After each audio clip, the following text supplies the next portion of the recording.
जय हिंद बच्चों। तो आज हम लोग पढ़ने वाले हैं small intestine, chapter number 2, nutrition in animals. तो चलिए बच्चों, अपनी पढ़ाई स्टार्ट करते हैं।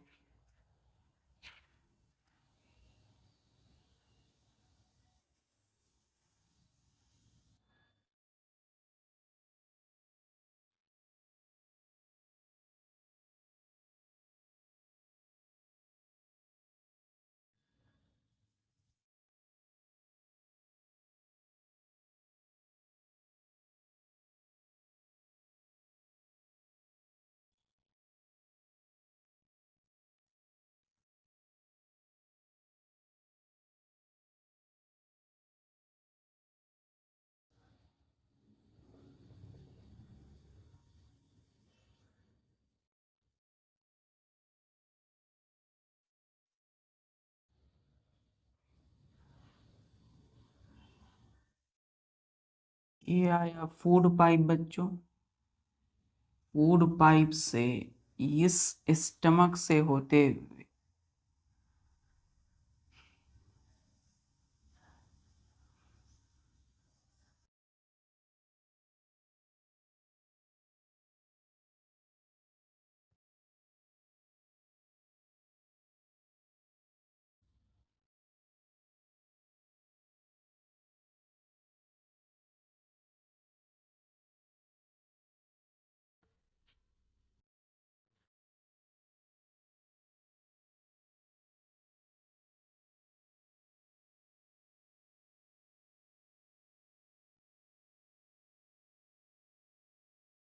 ध्यान से देखिए बच्चों।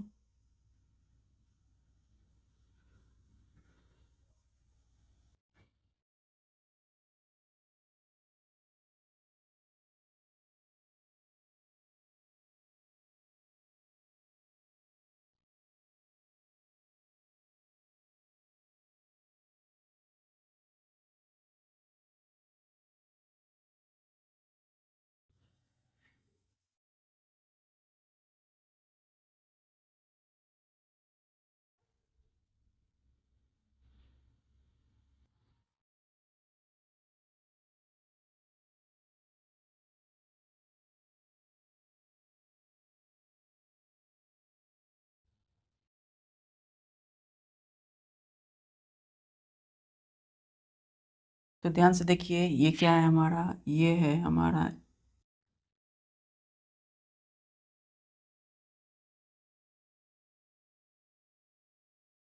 Human digestive system.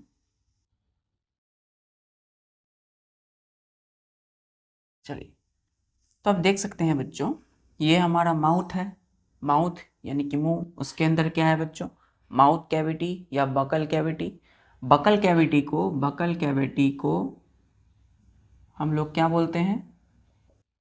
Mouth cavity, या बकल कैविटी का एक और नाम है ऑरल कैविटी। ठीक है, क्या है बच्चों? ORAL, oral cavity. तो बकल को ऑरल भी बोल सकते हैं। ऑरल आपने देखा होगा, कई तरह की टूथपेस्ट होती है ना, जैसे कॉलगेट या कुछ भी ब्रश खरीदते हैं आप लोग, तो जो ब्रश है या टूथपेस्ट, उसमें लिखा रहता है ऑरल वर्ड। ऑरल का मतलब होता है टिथ, दांत बच्चों, क्लियर है? तो ऑरल जो है किससे लिया गया है? माउथ से लिया गया है, यानी मुंह से। तो इसलिए ऑरल मतलब बकल, या buccal cavity means oral cavity. ठीक है, तो बकल कैविटी, ऑरल कैविटी, इसके आगे ये क्या है बच्चों? Food pipe. तो हमने जो भी खाना खाया वो कहाँ गया? फूड पाइप के होते हुए, फूड पाइप के होते हुए, है ना, बाय पेरिस्टेल्सिस मूवमेंट किधर आएगा? नीचे की ओर, यानी स्टमक में। कहाँ है ये स्टमक में आ गया।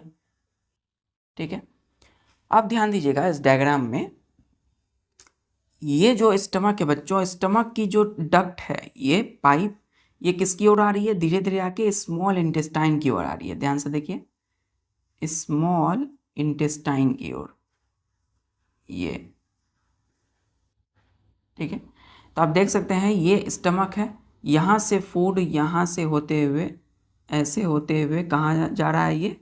ये ये तो भाई, ये जो आप देख रहे हैं ये लार्ज इंटेस्टाइन है, लेकिन यहाँ से जो फूड आ रहा है वो इस अंदर होते हुए कहाँ चले गया? ये ये स्मॉल इंटेस्टाइन में चले गया। ठीक है, क्यों गया स्मॉल इंटेस्टाइन में? क्योंकि कंप्लीट डाइजेशन के लिए। माउथ में जो फूड गया वो कंप्लीट डाइजेशन नहीं हुआ, टूटा नहीं।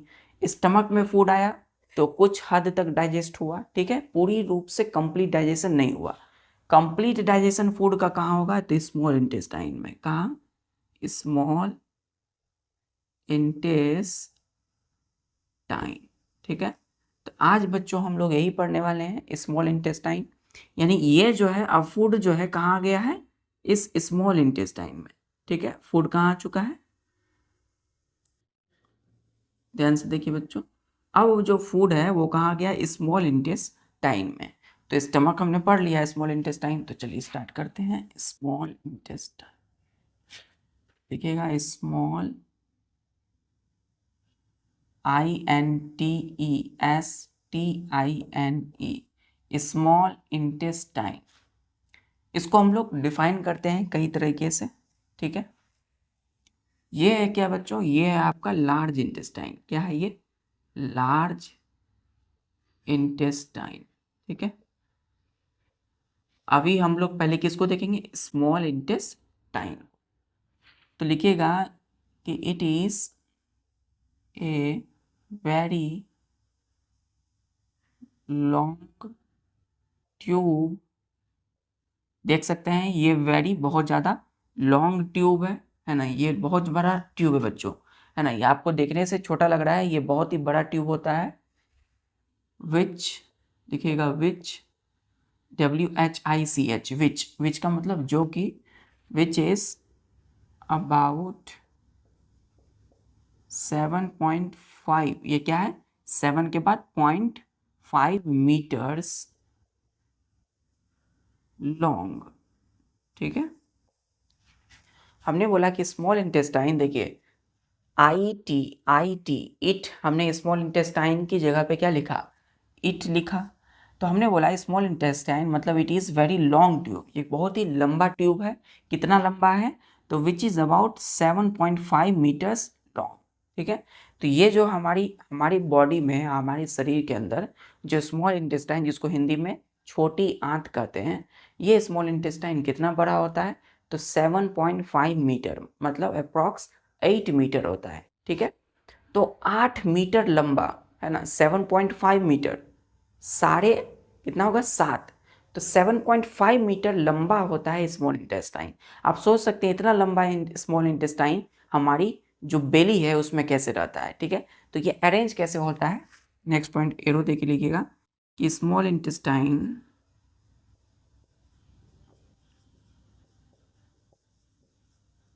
is arranged in the form of coil in our BELLY, belly, full stop देंगे। हमने बोला कि small intestine is arranged, arranged है ना, ARRANGED, अरेंज्ड है मतलब किस तरीके से ये हमारे बेली के अंदर है। तो arranged in the form of coil, coil की तरह है, देख सकते हैं कॉइल। जैसे बच्चों, जैसे कि कोई मैक्सो कॉइल आपने देखा होगा, है ना। तो मैक्सो जो कॉइल पहले यूज़ करते थे, अभी भी यूज़ करते हैं, तो मैक्सो कॉइल कैसे ऐसे घुमा रहता है बच्चों, है ना, इस तरीके से घुमा हुआ रहता है। तो वही देखिए घुमा हुआ है ये, है ना, इस तरीके से कॉइल के रूप में, है ना। तो कॉइल के फॉर्म में ये अरेंज्ड है कहाँ? इन आवर बेली। बेली किसको बोलते हैं? तो बेली जो हमारी पेट है ना, जहाँ हमारा नेवल है, नाभि, तो वहाँ उसके आसपास के एरिया को बोलते हैं बेली। ठीक है, जो बेली है जहाँ फैट हो जाता है ना किसी भी इंसान को, तो बेली यानी पेट का आगे वाला जो भाग है। ठीक है, तो स्मॉल इंटेस्टाइन अरेंज कैसे है? क्वाइल के रूप में। कहाँ? इन आवर बेली। देख सकते हैं एक क्वाइल की तरह अरेंज है। ठीक है, कहीं भी देख लीजिए किसी भी डायग्राम में सीधा कभी नहीं है, क्वाइल के रूप में घुमा हुआ है इस तरीके से।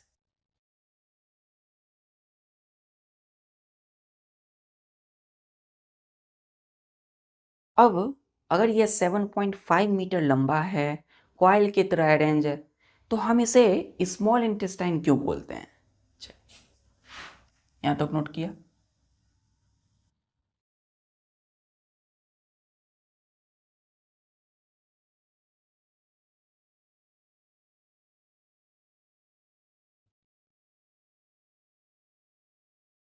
नेक्स्ट पॉइंट बच्चों कि इट किसके जगह लिखा हमने, स्मॉल इंटेस्टाइन की जगह, तो it is called small intestine because it is quite quite narrow tube, full stop. ठीक है, हमने बोला कि it is called small intestine, इसको स्मॉल इंटेस्टाइन कहा जाता है, बोला जाता है क्यों, बिकॉज क्योंकि it is quite narrow tube, TUBNANARROW, narrow tube है। इसको स्मॉल इंटेस्टाइन इसीलिए बोला हमने, क्यों, क्योंकि ये बच्चों कैसा ट्यूब है, एकदम नैरो है, एकदम पतला सा ट्यूब है। आप देख सकते हैं ये है बच्चों लार्ज इंटेस्टाइन, ये बाहर वाली भाग, इसके अंदर स्मॉल इंटेस्टाइन। कितनी पतली है बच्चों ये ट्यूब, कितनी पतली है, लंबी है 7.5 मीटर लंबा है, लेकिन ये देख सकते हैं कितना नैरो ट्यूब है, कितना पतला है, किसके कंपैरिजन में, लार्ज इंटेस्टाइन के कंपैरिजन में, है ना। अगर हम लार्ज इंटेस्टाइन से तुलना करें स्मॉल की, तो स्मॉल इंटेस्टाइन बहुत ही पतला है, नैरो ट्यूब है, इसीलिए हम इसको स्मॉल इंटेस्टाइन बोला हमने। और लार्ज इंटेस्टाइन ज़्यादा लंबा नहीं है ना, जितना लंबा 7.5 मीटर स्मॉल इंटेस्टाइन है उतनी लंबा ये लार्ज इंटेस्टाइन नहीं है, लेकिन फिर भी हम इसे लार्ज इंटेस्टाइन बोलते हैं, क्यों, क्योंकि ये नैरो ट्यूब नहीं है बच्चों, ये ब्रॉड है। देख सकते हैं ये यहाँ से लेकर के ये देख सकते हैं कितना मोटा है, और ये देख सकते हैं कितना पतला है ना। तो इसका जो नैरोनेस है, पतला है, ये कितना संकीर्ण है, और ये देख सकते कितना मोटा है, फैला हुआ है, इसीलिए। ठीक है, ये स्मॉल इंटेस्टाइन, ये लार्ज इंटेस्टाइन।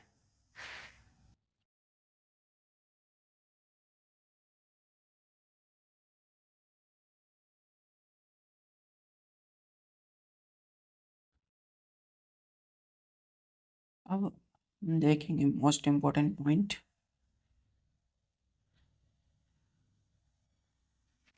स्टार्ट देखिए, लिखिए स्मॉल इंटेस्टाइन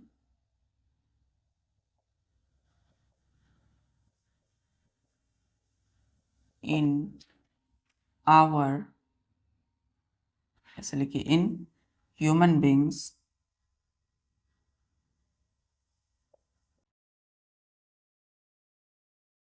इज द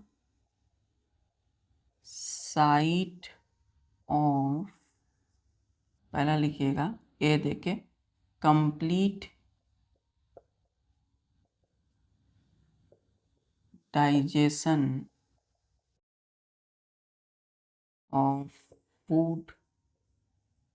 ठीक है, दूसरा एब्जॉर्प्शन, दूसरा लिखिएगा एब्जॉर्प्शन ऑफ डाइजेस्टेड फूड।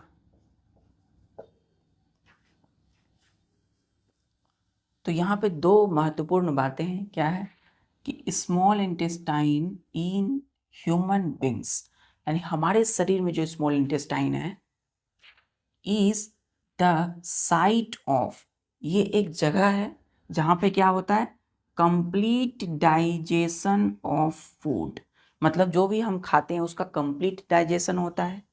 दूसरा एब्जॉर्प्शन ऑफ डाइजेस्टेड फूड, पहला कंप्लीट डाइजेशन हुआ स्मॉल इंटेस्टाइन में, दूसरा जो भी फूड डाइजेस्ट हो गया है उसका एब्जॉर्प्शन होता है। एब्जॉर्प्शन जो वर्ड है ये ABSORPTION, क्या होता है एब्जॉर्प्शन का मतलब, कि कोई भी डाइजेस्टेड फूड का स्मॉल इंटेस्टाइन से ब्लड में पास हो जाना, है ना, मतलब खून में, ब्लड में जब कोई फूड आ जाए उसी को बोलते हैं एब्जॉर्प्शन। चलिए, तो ये दोनों ही काम किस में होने वाले हैं, स्मॉल इंटेस्टाइन में। देख सकते हैं डायग्राम में किस तरीके से घुमा हुआ है ये, ऐसे, क्लियर है। अब यहाँ से कहाँ जाएगा फिर, लार्ज इंटेस्टाइन में डाइजेस्टेड फूड, पहला क्या पढ़ेंगे अभी हम लोग, कंप्लीट डाइजेशन ऑफ फूड कैसे होता है।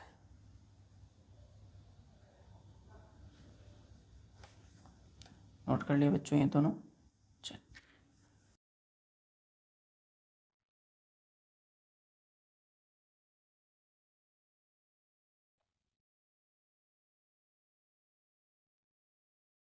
लिखिएगा यहाँ पे ए में कंप्लीट डाइजेशन ऑफ फूड। चल इसमें लिखिएगा एरो देके कि small intestine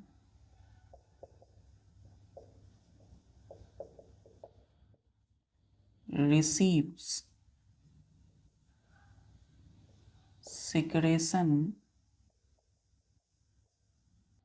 of digestive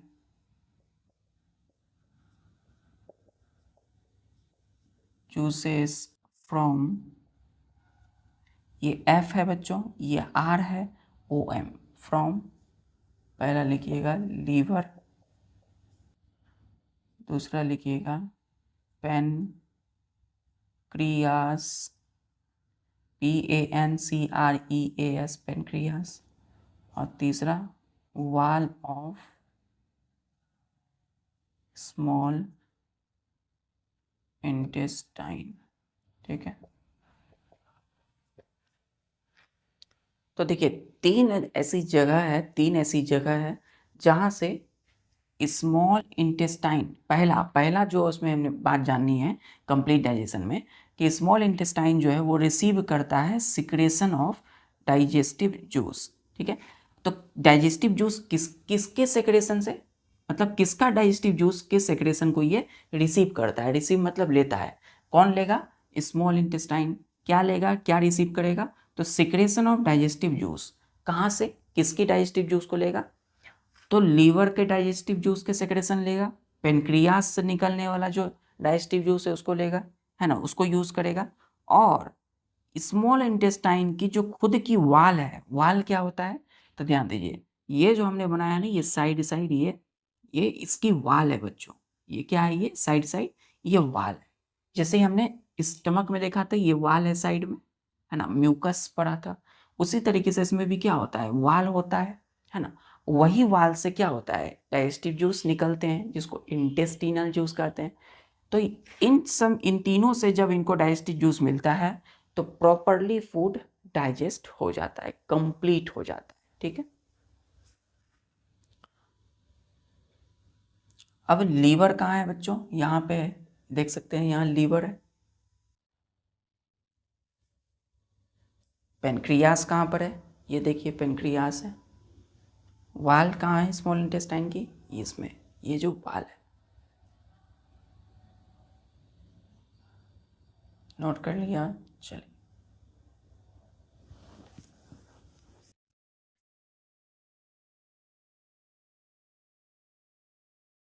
diagram banana easy है बच्चों, और अच्छे से डायग्राम बनाना है ना, क्योंकि आप साइंस पढ़ रहे हैं, वो हुई बायोलॉजी का चैप्टर, तो इसे डायग्राम में आप अच्छे से और बेटर से बेटर करिए, है ना। तो पहला लिखेंगे हम लोग लीवर।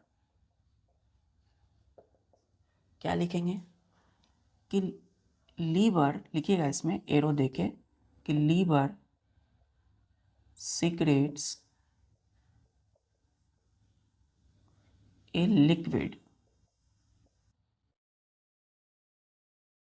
इज कॉल्ड, एकदम प्यार से बच्चों, BILE, बाइल। क्या बोला, BILE, बाइल। तो जो लीवर है ना, जो हमारा ये जो लीवर है, ये क्या है, LIVER, लीवर। लीवर जो है एक लिक्विड निकालता है, तो सीक्रेट्स का मतलब निकालना। तो लीवर जो है सीक्रेट करता है, निकालता है एक लिक्विड को, जिसको हमने क्या बोला, नाम दिया बाइल। क्या बोला, बाइल। अब ये बाइल कहाँ रहता है बच्चों, लीवर तो बाइल सीक्रेट कर रहा है, निकाल रहा है, तो बाइल जो है इस गॉल ब्लैडर में रहता है ना। ये जो देख रहे हैं ये क्या है, ये है गॉल, GALL, गॉल, BLADDER, ठीक है। तो ये जो देख रहे हैं ये स्ट्रक्चर, ये इस तरीके से, ये इसको हम बोलते हैं बच्चों गॉल ब्लैडर। यहीं पर बाइल स्टोर रहते हैं, जमा रहते हैं, ठीक है। नेक्स्ट एरो दीजिएगा, bile is stored temporarily, temporarily,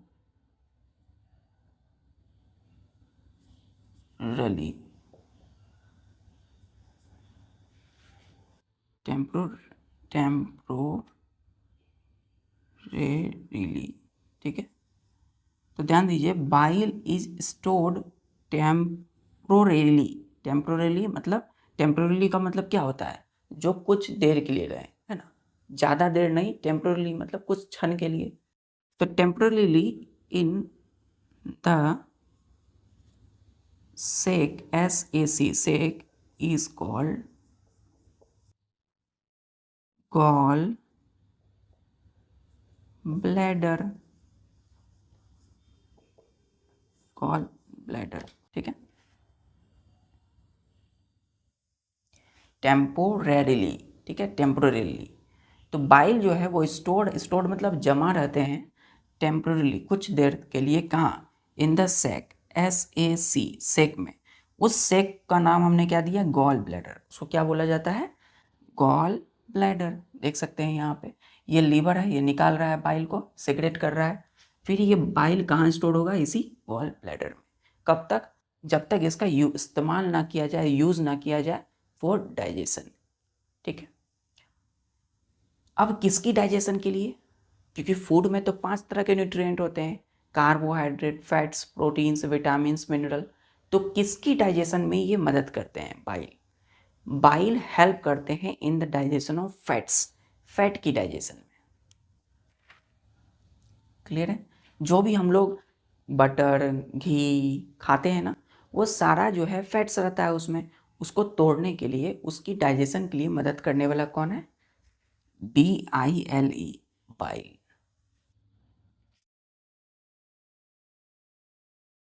note कर लिए बच्चों ये।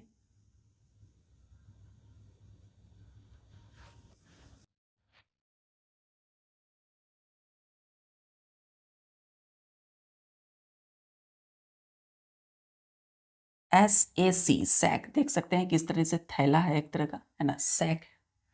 नेक्स्ट एरो दे के लिखिएगा कि bile helps in the digestion of fats, arrow नहीं स्टार दीजिए, मोस्ट इंपॉर्टेंट, इसको मिटा दो।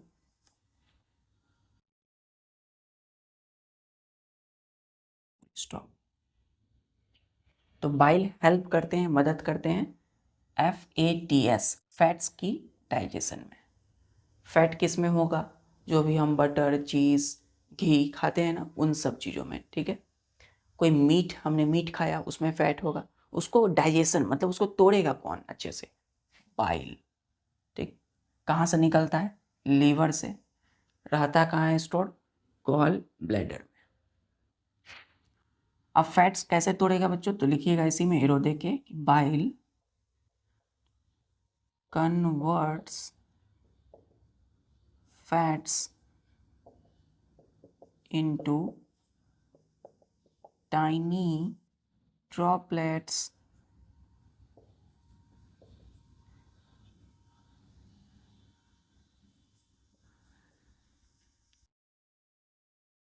so it becomes easier for their further, FURTHER, further digestion.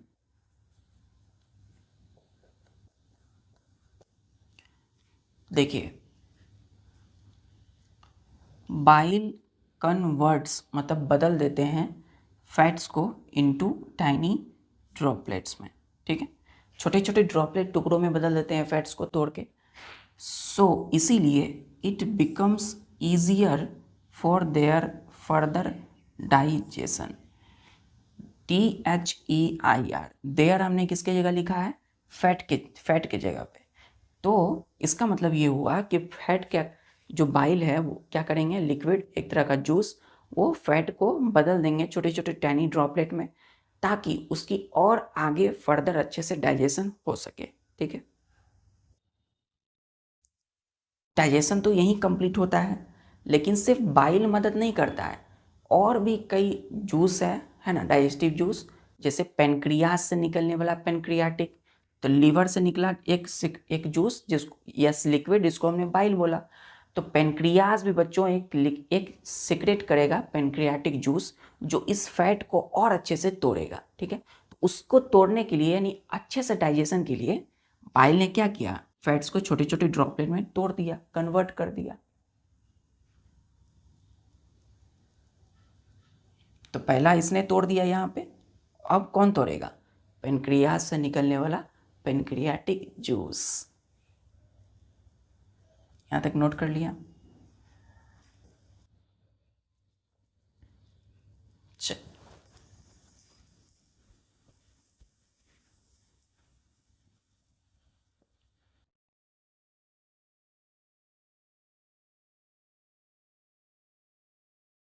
अब है नेक्स्ट पेनक्रियास, है ना, ये जो देख रहे हैं ये है ना, इस तरीके से पेनक्रियास, बी में लिखिएगा पेनक्रियास, एरो देख लिखिएगा पेनक्रियास सीक्रेट। देखिए सीक्रेट्स का मतलब निकालना, कुछ निकालेगा, क्या निकालेगा, pancreas secret pancreatic JUICES juices, pancreatic juice. Juice एक लिक्विड की तरह होता है, तो पेनक्रियास से सीक्रेट करेगा क्या, पेनक्रियाटिक जूस। क्या काम करेंगे ये, नेक्स्ट पॉइंट स्टार देखिए, pancreatic juice breaks down fats completely into fatty acids and glycerol, ठीक है। क्या बोला बच्चों, पेनक्रियास ने निकाला पेनक्रियाटिक जूस, तो ये पेनक्रियाटिक जूस ब्रेक्स डाउन करेंगे, मतलब तोड़ेंगे किस चीज को, फैट्स को, completely into fatty acids and glycerol, full stop. तो पेनक्रियास ने निकाला, तो इधर से निकला। अब देखिए कोई भी बच्चों को, जैसे गॉल ब्लैडर में बाइल है, तो बाइल यहाँ से निकल के कहाँ जाएगा, ये इस डक्ट के होते हुए, यहाँ से होते हुए, है ना, यहाँ से होते हुए स्मॉल इंटेस्टाइन में पहुंच जाएगा, ठीक है। तो स्मॉल इंटेस्टाइन रिसीव करते हैं ना, लेते हैं, है ना, तो यहाँ से आ रहा है। अब पेनक्रियास से निकला पेनक्रियाटिक जूस, तो इस पेनक्रियाटिक डक्ट के होते हुए DUCT डक्ट, ये जो ट्यूब है, यहाँ से होते हुए पेनक्रियाटिक जूस कहाँ चले जाएंगे, फिर स्मॉल इंटेस्टाइन में आ जाएंगे, क्योंकि इसको फैट को और अच्छे से तोड़ना है। तो फैट्स जो है कंप्लीटली टूट जाता है फैटी एसिड्स में और ग्लिसरॉल में, ठीक है। तो फैटी एसिड और ग्लिसरॉल में कंप्लीटली फैट को कौन तोड़ता है यहाँ पे, पेनक्रियाटिक जूस, ठीक है। कौन निकाल रहा है पेनक्रियाटिक जूस को, पेनक्रियास। तो फैट्स को कंप्लीटली तोड़ दिए यहाँ पे, fatty acids and glycerol, GLYCEROL, glycerol. चल,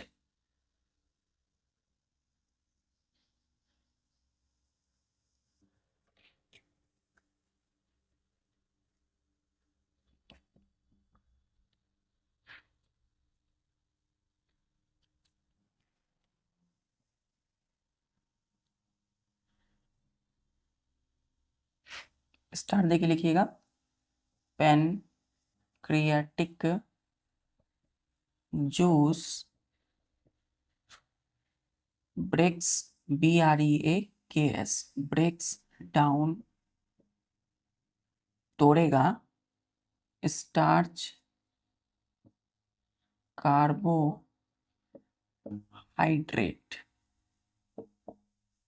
into simplest sugar is called, ऐसे लिखिएगा, called is called GLUCOSE, glucose. अब पेनक्रियाटिक जूस ने एक और काम किया, क्या किया, तो स्टार्च जो कार्बोहाइड्रेट है उसको तोड़ा सिंपलेस्ट शुगर में, जिसको हमने ग्लूकोज बोला, ठीक है। तो यहाँ बच्चों फैट्स टूट चुका है पूरी तरह से, है ना, किसके द्वारा, पेनक्रियाटिक जूस के द्वारा, फैटी एसिड इन ग्लिसरॉल में। लेकिन जो स्टार्च है कार्बोहाइड्रेट, ये अभी भी पूरी तरह से नहीं टूटा है। तो अभी इसको पेनक्रियाटिक जूस ने मदद किया है इसकी ब्रेक्स डाउन में, मतलब डाइजेशन में, तोड़ने में, ठीक है, ग्लूकोज बना दिया। अब इस स्टार्च को, कार्बोहाइड्रेट को कंप्लीटली कौन तोड़ेगा, तो तीसरा क्या था, वॉल ऑफ स्मॉल इंटेस्टाइन। तो इसकी इंटेस्टाइन की खुद की जो वॉल है, इससे जो निकलेगा अब एक और जूस, डाइजेस्टिव जूस, जिसको हम बोलते हैं इंटेस्टिनल जूस। तो वो इस स्टार्च को कंप्लीटली तोड़ देगा, जैसे फैट्स को तोड़ दिया कौन, पेनक्रियाटिक जूस। चलो क्लियर है। तो इसको और अभी और टूटना है अच्छे से, यानी डाइजेशन होना है इसका। नोट कर लिया, यहाँ पे स्टार देके लिखिएगा यहीं पे, the wall of small intestine secretes, अच्छा चलिए स्टार नहीं, तीसरा है ना ये, C number, the wall of small intestine secretes, नोट कर लिए बच्चों इसको।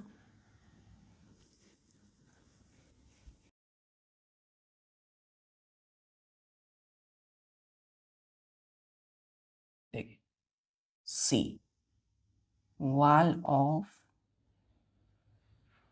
स्मॉल इंटेस्टाइन, लिखिएगा, the wall of small intestine secretes digestive juice called intestinal JUIC juice, ठीक। जैसे पेनक्रियाज सीक्रेट करता है पेनक्रियाटिक जूस, नाम पड़ गया पेनक्रियाटिक जूस, क्यों, क्योंकि पेनक्रियाज ने निकाला। अब यहाँ इंटेस्टाइन की वाल से जो डाइजेस्टिव जूस निकल रहा है, इसलिए इसका नाम क्या पड़ा है, इंटेस्टिनल जूस, ठीक है।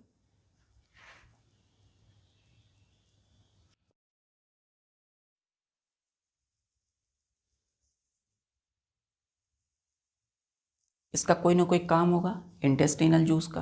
चलिए यहाँ तक लिख लिया।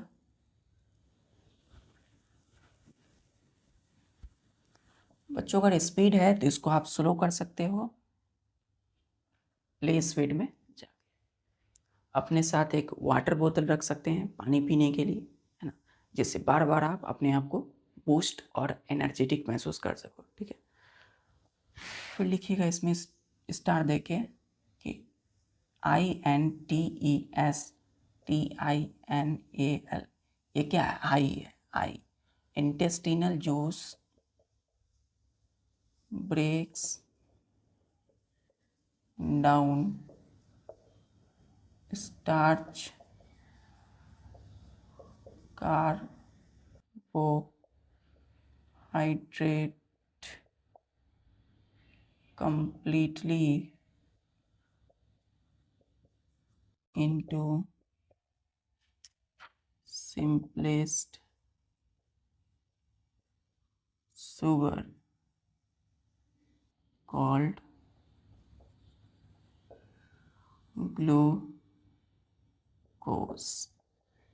ग्लूकोज, ठीक है।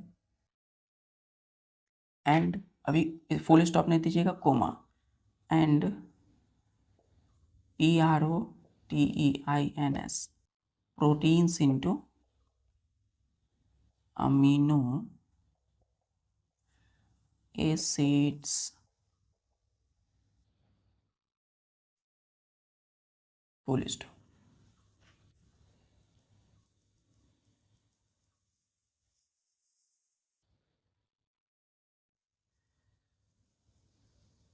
देखिए अभी इंटेस्टिनल जूस कहाँ से निकला, इसकी वाल से, है ना, इसकी साइड जो वाल है दीवार से, है ना, कह सकते हैं। ये ब्रेक डाउन करता है, तोड़ देता है स्टार्च कार्बोहाइड्रेट को कंप्लीटली इनटू सिंपलेस्ट शुगर, जिसका नाम हमने क्या बोला, ग्लूकोज, ठीक है। मतलब स्टार्च को इन्होंने पूरी तरह से कंप्लीटली, कुछ नहीं छोड़ा, पूरी तरह से डाइजेस्ट कर दिया, ब्रेक डाउन कर दिया, तोड़ दिया, किसमें, ग्लूकोज में। तो स्टार्च किस में टूटा, ग्लूकोज में। और प्रोटीन को भी इसने ब्रेक डाउन कर दिया अमीनो एसिड्स में, ठीक है। स्टार्च किस में होगा, तो जो भी हम चपाती, राइस, है ना, ब्रेड खाते हैं ना, ये सब चीज़, इसमें क्या रहता है, कार्बोहाइड्रेट, स्टार्च। तो इसकी कंप्लीट डाइजेशन कौन करता है, स्मॉल इंटेस्टाइन की वाल से निकलने वाला इंटेस्टिनल जूस, ठीक। अब हम लोग जो भी दाल या जो भी हम लोग फिश खाते हैं उसमें प्रोटीन होता है, तो उसको कंप्लीटली जो तोड़ेगा, ब्रेक डाउन करेगा या डाइजेस्ट कौन करेगा, तीसरा स्मॉल इंटेस्टाइन की वाल से निकलने वाला intestinal juice, intestinal juice.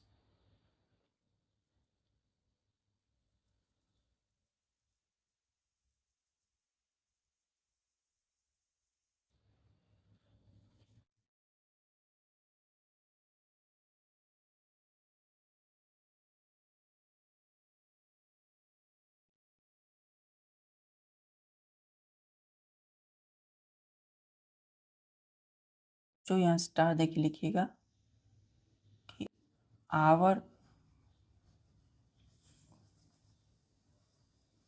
Food is completely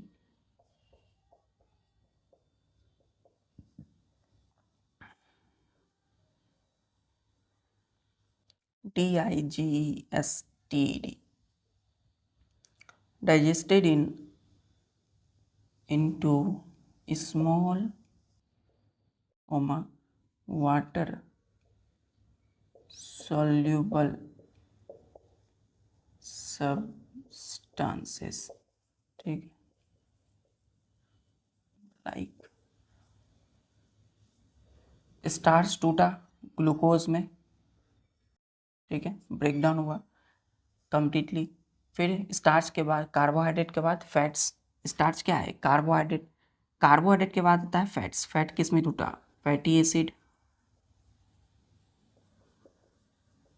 acids plus, इसी में लिखेगा, यहाँ स्पेस नहीं है बच्चों तो यहाँ लिख देता हूँ, ग्लिसरॉल, GLYCEROL, ग्लिसरॉल। अब प्रोटीन किस में टूटा, अमीनो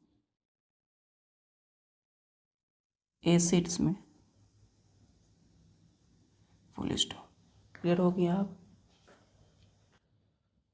तो आवर फूड यानी हमारा फूड, जो भी हम खाते हैं, जो भी भोजन करते हैं, उसमें न्यूट्रिएंट होती है, पोषक तत्व, carbohydrate, fats, proteins, vitamins, mineral, ठीक है। ये कंप्लीटली डाइजेस्ट हो जाते हैं into small water soluble substances, like पहला है ग्लूकोज, स्टार्च कार्बोहाइड्रेट टूट गया ग्लूकोज में, फैटी एसिड्स में प्लस ग्लिसरॉल, फैट टूटा, फिर प्रोटीन्स किस में बदल गया, अमीनो एसिड्स में। एकदम छोटे छोटे फॉर्म्स होते हैं, इसलिए क्या लिखा है, स्मॉल वाटर सॉल्युबल सब्सटेंस। चलिए, तो आज के लिए बस इतना ही बच्चों। आज हम लोगों ने पढ़ा कि एक्चुअल में जो हम फूड खाते हैं, जो भी कुछ खाते हैं, भोजन करते हैं, तो उस फूड में जो भी न्यूट्रिएंट है, कार्बोहाइड्रेट, फैट्स, प्रोटीन्स, विटामिन, इनका कंप्लीट डाइजेशन कहाँ होता है, तो इस कॉइल में, ये जो ट्यूब है लंबा सा 7.5 मीटर, इसी में होता है कंप्लीट डाइजेशन। अब नेक्स्ट लेक्चर में पढ़ेंगे हम लोग कि जो भी ये बन गया है ना, glucose, fatty acid plus glycerol या अमीनो एसिड, अब इनका क्या होगा, इनको ब्लड में जाना है। तो ब्लड में जाना मतलब एब्जॉर्प्शन होगा। तो ये कहाँ होगा, ये भी स्मॉल इंटेस्टाइन के थ्रू होगा। ठीक है, मतलब स्मॉल इंटेस्टाइन ही वैसी जगह है जहाँ पर एब्जॉर्प्शन होगा, मतलब इनका ब्लड में पास होना। ठीक है, चलिए मिलते हैं फिर नेक्स्ट लेक्चर में। तब तक के लिए अपनी पढ़ाई जारी रखिए। जय हिंद।